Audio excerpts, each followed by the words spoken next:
All right, it is time now for the Visa game-changing moment presented by Visa, proud sponsor of Super Bowl 57. The game-changing moment here is Travis Kelce's entire career because it has felt game-changing, okay? Yeah. So I was looking at some of the numbers now and for over just his entire time in the NFL, since 2014, which was his first season as a starter, okay? Travis Kelce since 2014 has the fourth most receiving yards of any player in the NFL. The only guy with more receiving yards than him over that stretch, Julio Jones, DeAndre Hopkins, Mike Evans. Wow. Okay? He's third in receiving touchdowns over that stretch. He is second in receiving first downs. The only player over that time period that has more receiving first downs than Travis Kelce is DeAndre Hopkins. He is second in first downs per target over that span. The only player that has more than him or is higher than him in that is Michael Thomas. He's eighth in first downs per route run.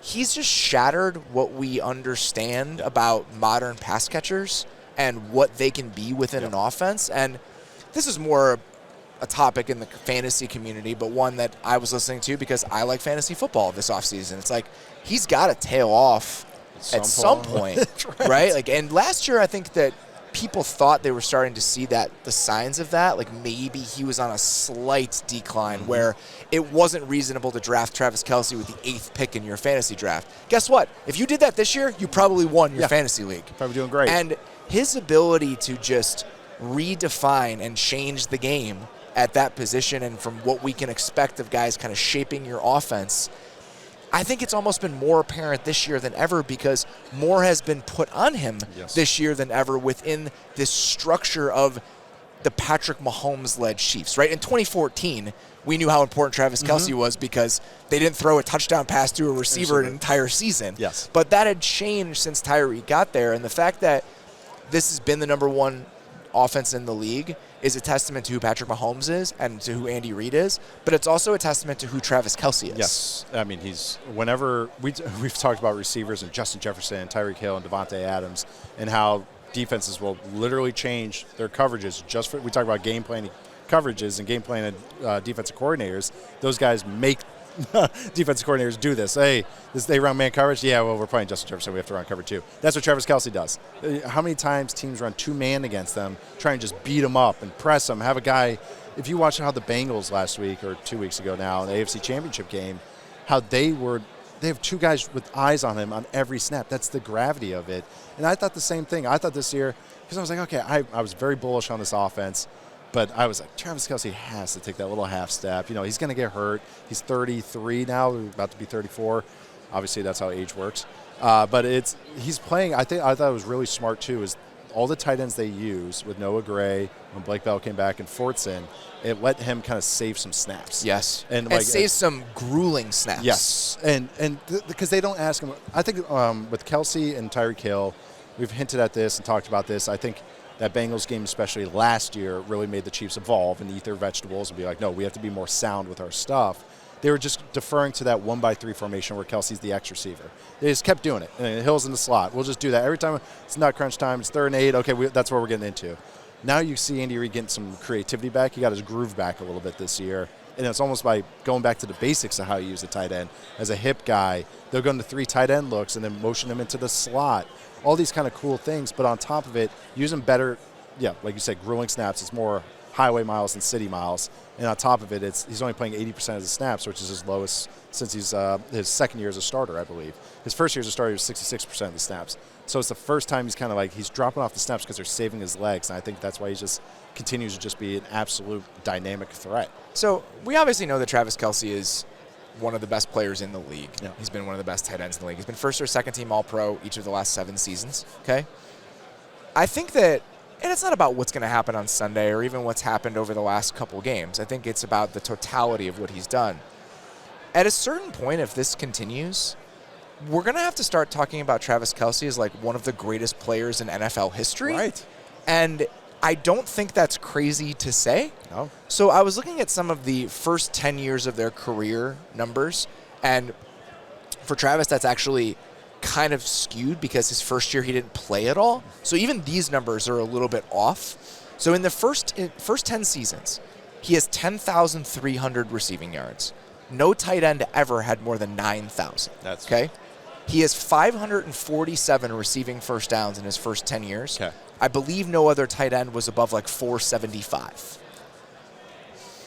Even if we're trying to account for statistical inflation in the modern era, what he has done at that position, the consistency of it, the production element of it, and how large it looms. Yeah. The fact that this is Super Bowl number 3, the fact that he's part of an all-time great team, like, I still kind of think of Travis Kelce as 2014-15 Travis Kelce, where he's fun and he's doing the dances and he's like this young, exciting player. But he has built a legacy for himself that like truly makes him beyond like a Hall of Fame player, which is almost hard for me to imagine because I just like remember standing next to him at Coachella 6 months ago.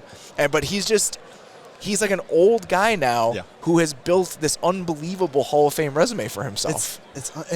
It's a classic. Everybody knows what's coming. Every third down, you know where Mahomes' eyes are going. And it's like, you still got to stop it. And teams can't. It's remarkable. When teams know what's coming and they have whole game plans designed and it still happens, it's like that's what great players do. They're scheme wreckers. They're game wreckers. That's what they call them. But I think that I'm with you.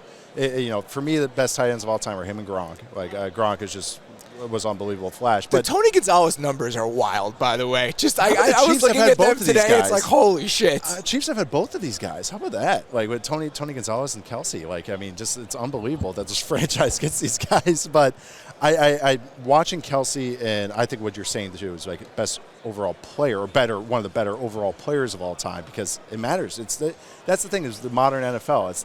These guys are more hybrid-y with what they're asked to do. Yes, he blocks and he has to pull and do all those things, but he's getting used just like an X receiver, and his production is in line with those guys, though. It's the insane. fact that he's up there with those guys, and his numbers are like Mike Evans' numbers as a tight end.